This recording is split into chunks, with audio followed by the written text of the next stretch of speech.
we are joined now by an economist, Gabriel Idahosa, right here. Thank you very much for joining us. Thank you. Thanks for joining us. And we also have from our Abuja studio, Professor of International Economic Relations, Jonathan Aremu. Professor Aremu, good morning. It's good to have you join us.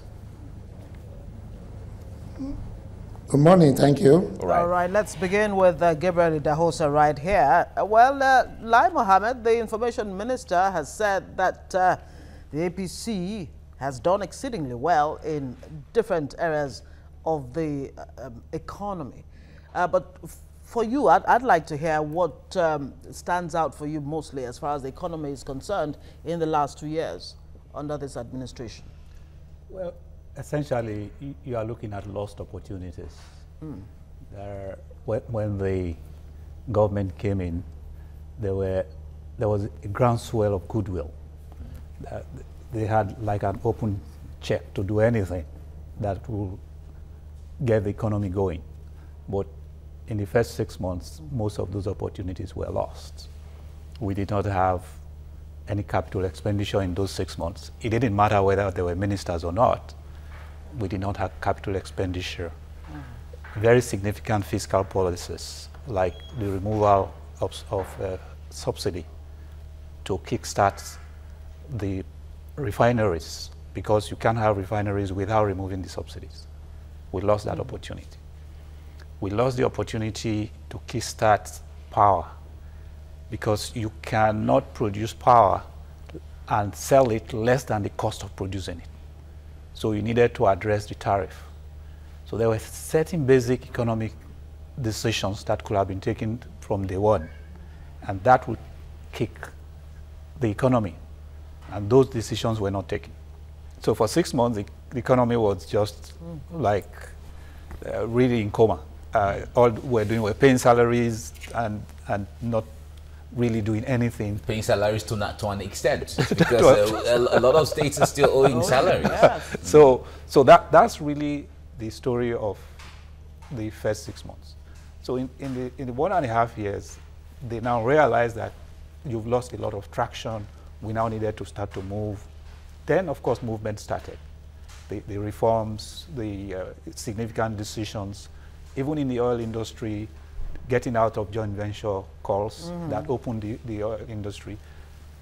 Agriculture started getting a lot of support.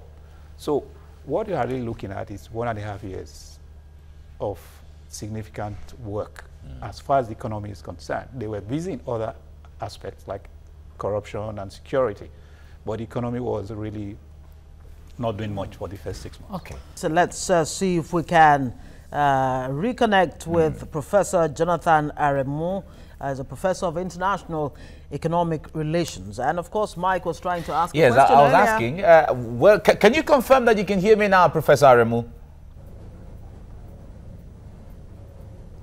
All right, if you can hear me, let me ask the question again. I was saying that how likely is Nigerian economy to come out from the recession it is in by the third quarter of 2017?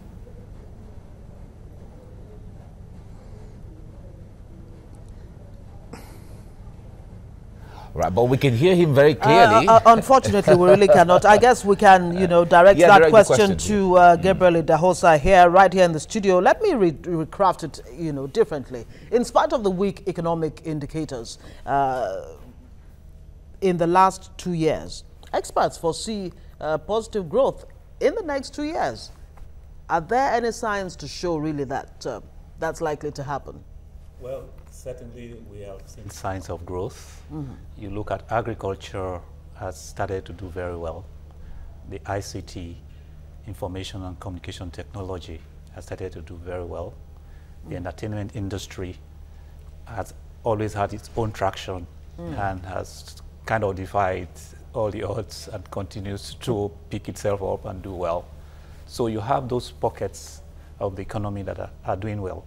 Agriculture is doing extremely well. In fact, the only threat to agriculture... Extremely? Some people might think that's a bit of an exaggeration. If no, you say extremely well in the sense that if you look at where we were importing 100% more or less of rice, where we were importing 100% of tomatoes, for example, and within 2 years, you are able to do 50 to 60% of local production of that same commodity within that period. Even for any country, and certainly for Nigeria, it's extremely well.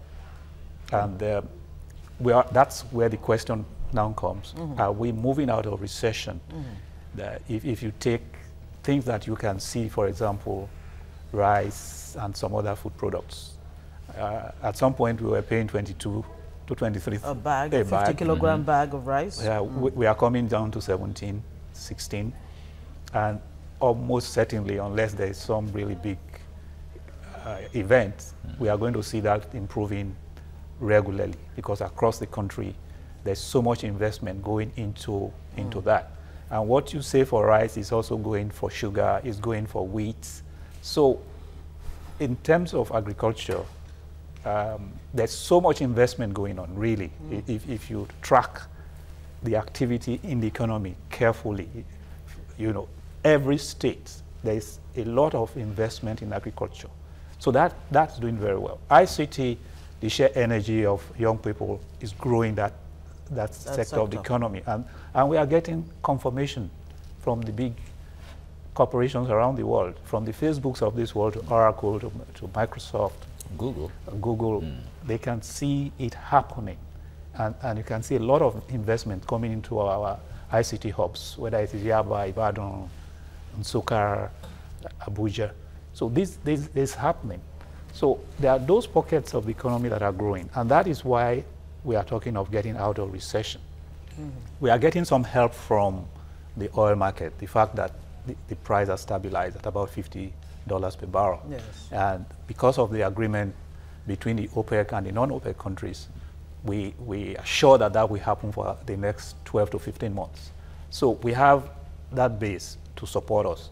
But what is more important is what's happening in the non-oil sector. The fact that we are beginning to really invest in the non-oil sector, not just by policy statements, but by specific actions. So diversification is about to become reality then? Yeah, exactly. Is that what you're saying? Beyond what it was. All right, let me hinge on that and ask and bring Professor Aremu in, if he can hear us right now. Professor Aremu, let me come back to you now and see if you can hear us clearly. Now, all right, we can hear you clearly now. The issue of diversification is one word and one action that this government wanted to, by all means, put in place. And Nigerians have been looking forward to that all the while. Oil not being the mainstay of the Nigerian economy anymore. From what you have seen so far, are we on track when it comes to diversification of the Nigerian economy?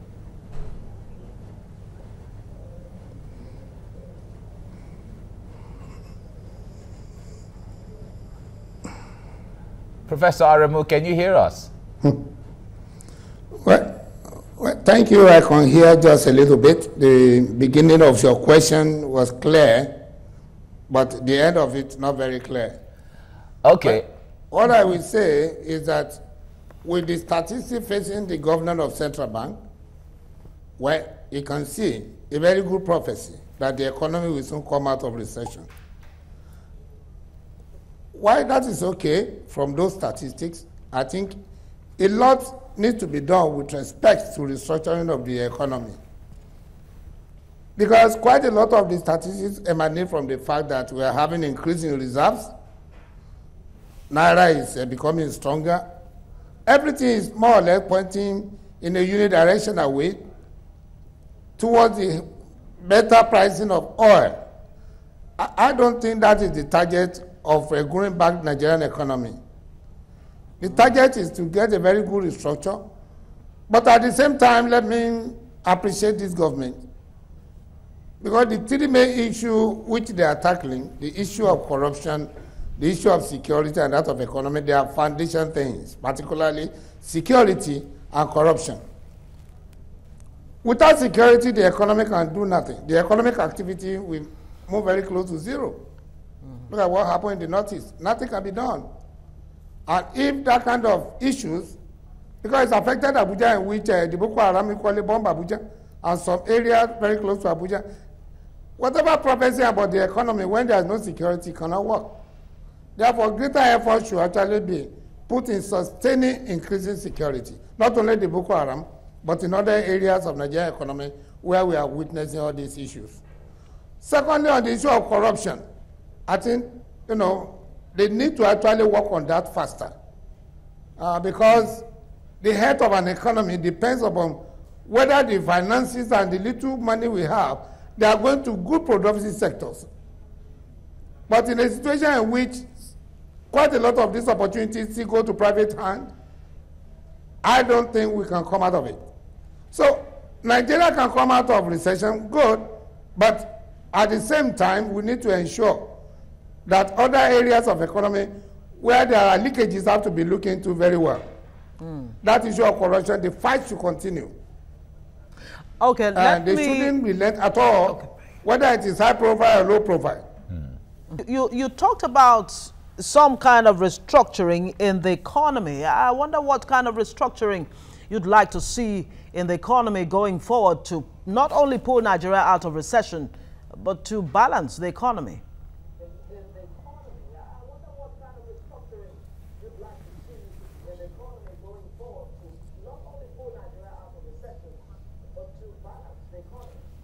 Can you hear us, Professor? Thank you for that question. I'm hearing you properly than before now. Okay. Yes, the kind of restructuring we are looking at is that this economy has been premised for so long on oil. And you see, the price of oil, we cannot determine it. It's totally determined from outside. Therefore, whatever forecast or prophecy, like the one the governor of Central Bank is talking about, everything depends upon where the oil is doing well in the international market or not.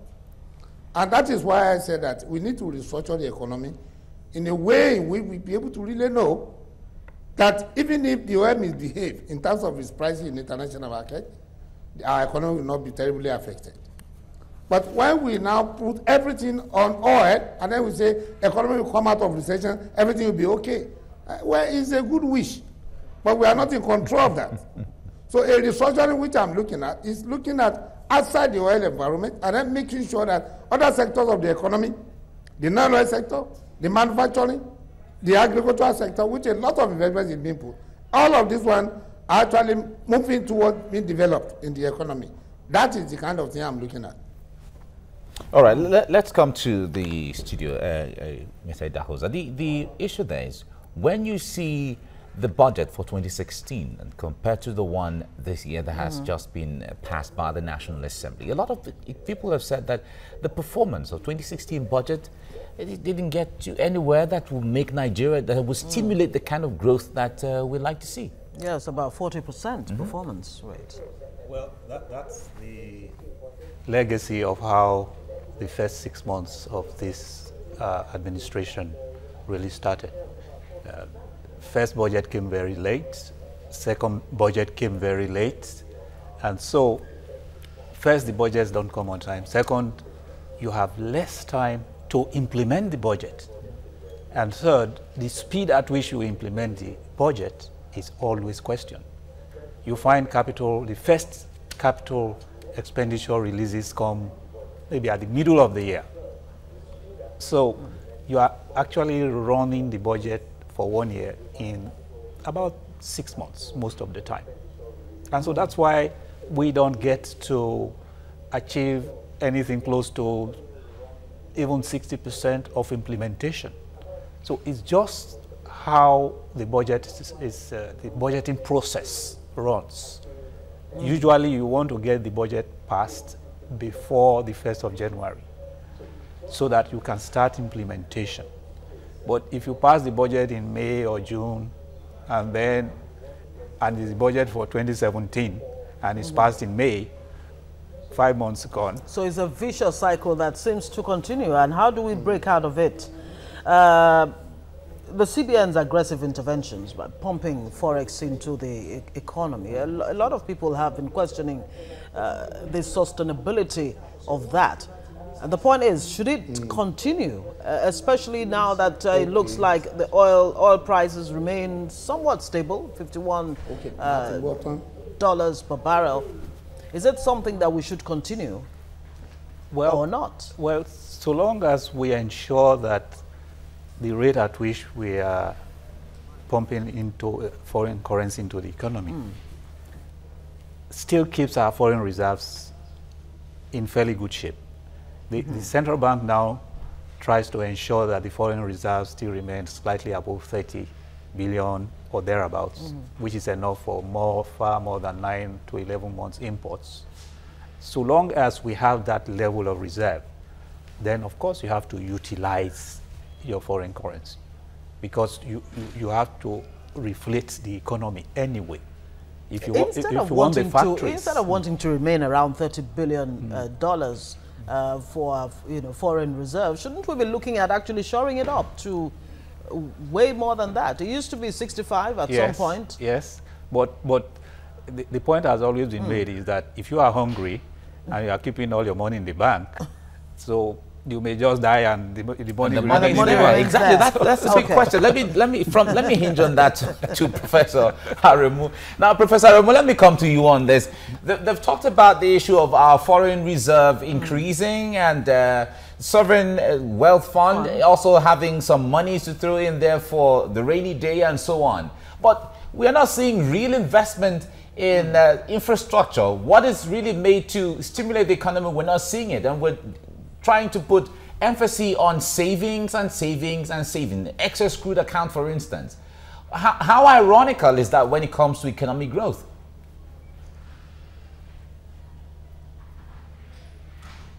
Well, it's so important that we have a sovereign fund. It's equally important that we don't spend all the money we are making. Those are the mistakes that the past administration make. Even when the price of oil was about $145 per barrel, no attempt was actually made to save, but attempt was made to spend everything, and including depleting the reserve that were available. Therefore, for maintaining the reserve beyond the 6-month import bill, which is the regulation of IMF, and having a sovereign wealth fund, that shows that we care about the future. And I think that that's a good plus for this government, by making sure that in spite of the current situation, they are still having some money to save. That is what we call about sustainability. Sustainable development is based on the current consumption that will not truncate future consumption. And that is very good about it. So you don't spend everything. So I think that they should go ahead to do that. But more importantly, on the issue of restructuring, we have to actually pay more attention.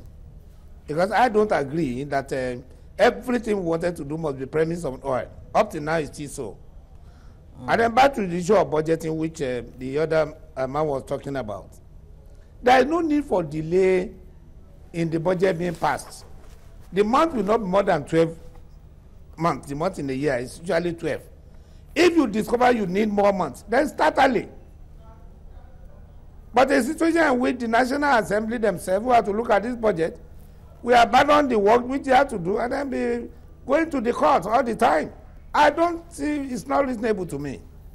They should pay attention to what they have to do in that National Assembly. I mean, the budget is not being signed up to now, and we are entering the month of June in the next 24 hours. That's not a good thing. And I wonder how that's going to impact. How will it then impact on the projections for the 2017 budget when it's been delayed? It's not been passed yet. It means we're repeating the same mistake of the 2016 budget that was only 40% it will be because in terms of performance. It will be because there's quite a lot of waiting period. Quite a lot of people that wanted things to happen in line with the budgetary estimate of the government, in line with the economic recovery growth plan. And then you see that the annual budget that is to support the growth plan is being delayed. Obviously, it's going to have implication on the execution of annual budgeting to be able to fulfill the ambition and the objective of the growth plan. So that is it.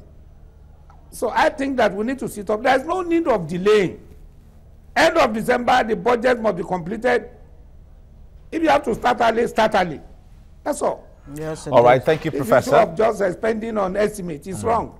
All right, thank you, Professor. As we round off now, Gabriel, let me come to you on this. Finally, what tangible aspects should be put in place, especially when it comes to getting the private sector on the same table or getting them on board to ensure that this economy is really activated way forward? In the last 1 year, the government has put a lot of things in place. You can give that to the government, from the Enabling Business and Business Environment Council to the Agricultural Program, to the Economic Recovery Plan, the Industrial Revolution Plan, the CBN efforts to reflate the economy. The key elements of growth are there. You look at what they are trying to do in solid minerals. What is really missing is the speed of implementation. The ideas, the building blocks are all there. But if it takes 3 months to do what you can do in 2 weeks, then you don't see the impact in 6 months or 9 months from now. So the speed of implementation is really what will make the big difference. Whatever sector you are looking at, if you look at the social investment program, the social housing program, you can build so many houses in a year. It depends on how fast you want to do it. We have millions of people available to build houses. We have millions of people ready to work in the farms. But how fast you move from the plan to the implementation of these ideas, we don't need too many new ideas. Just get these ideas running very fast. Of course, a lot of people have talked about the delay in setting up a cabinet, which took some 6 months or so. The Economic Recovery Growth Plan, that took quite a long time. And of course, you have the budget thrown in the mix. And we are still waiting for the PIB. We are still waiting for the PIB, yeah. PIGB. Well, Gabriel Dahosa, thank you very much for coming on the program this morning. Thank you. And we also thank Professor Jonathan Aremu for joining us from Abuja studio. Thank you, gentlemen, for coming.